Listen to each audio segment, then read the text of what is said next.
నా జీవితంలో ఒక చిన్న సాక్ష్యం అండి. ఇది వైఎంసీఏ గ్రౌండ్స్లో మనం వర్షిప్ జరిగిస్తున్న సమయం.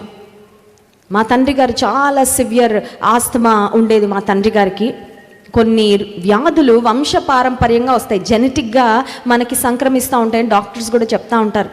మేము యుఎస్ వెళ్ళాము. ధన్య చాలా చిన్న పాప, అప్పటికి నిత్య ప్రశస్త పుట్టలేదు. యుఎస్ వెళ్ళాము, మీటింగ్స్ చూసుకున్నాము. ఆ తర్వాత యూకేకి వచ్చాము. యూకేలో చాలా విపరీతమైన చలిగా ఉంది. అక్కడ నాకు సివియర్గా మరి కొంచెం బ్రీతింగ్ ప్రాబ్లం అన్నట్లు స్టార్ట్ అయింది. అక్కడ ఒక మెడిసిన్ వేసుకున్న తర్వాత తగ్గింది. సరే, ఇండియాకి వచ్చిన తర్వాత రాజమండ్రిలో హాస్పిటల్కి వెళ్ళాను. హాస్పిటల్కి వెళ్ళిన తర్వాత డాక్టర్ గారు చెస్ట్ ఎక్స్రే ఇవన్నీ రాశారు. ఎక్స్రే చేసి పరీక్షలు చేసిన తర్వాత డాక్టర్ రూమ్లోకి వెళ్ళిన తర్వాత డాక్టర్ గారు ఒక మాట చెప్పారు. అమ్మా, మీకు ఆస్తమా ఉంది, మీకు ఆస్తమా స్టార్ట్ అయింది, కాబట్టి మీరు కొన్ని రకాలైన ఆహార పదార్థాలు తీసుకోవడానికి వీలు లేదు. ఆ తర్వాత మీకు కొన్ని రెస్ట్రిక్షన్స్ మీరు ఫాలో అవ్వాలి, కొన్ని జాగ్రత్తలు తీసుకోవాలి, చల్లని వాటిని వీటిని తీసుకోకూడదు, ఇట్లా చాలా చాలా విషయాలు చెప్పారు. చెప్పిన తర్వాత బాధపడడం స్టార్ట్ చేశానండి. ఎందుకంటే నాకు తెలుసు ఆస్తమా అంటే ఎంత కష్టంగా ఉంటుందో. నేను చూశాను, మా తండ్రి గారు సఫర్ అవుతా ఉన్నప్పుడు నేను చూశాను.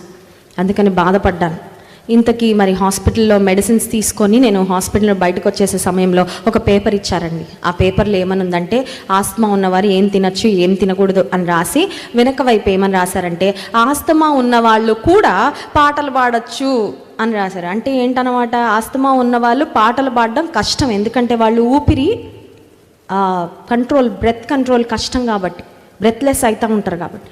అది చూసి అసలు బాధ స్టార్ట్ అయింది. ఎందుకంటే my passion is to sing for Jesus. నేను పెద్ద సింగర్ని కాదు, సంగీతం నేర్చుకోలేదు, పెద్ద మధురమైన స్వరం కూడా కాదు, కానీ ఏసై కొరకు పాడాలని ఆశ ఉంది.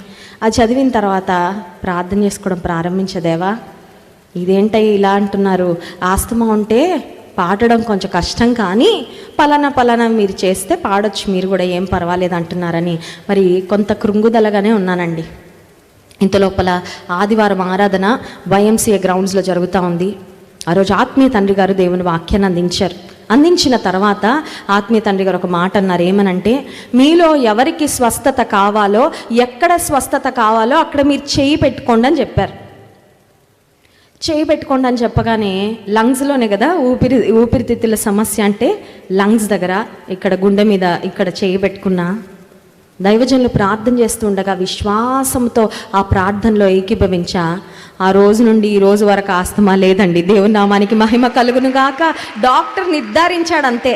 పెద్ద కోర్సు రాశారు డాక్టర్ గారు, అది తినకూడదు ఇది తినకూడదు. నాకు అది ఏమున్నాయో కూడా నాకు గుర్తులేదు.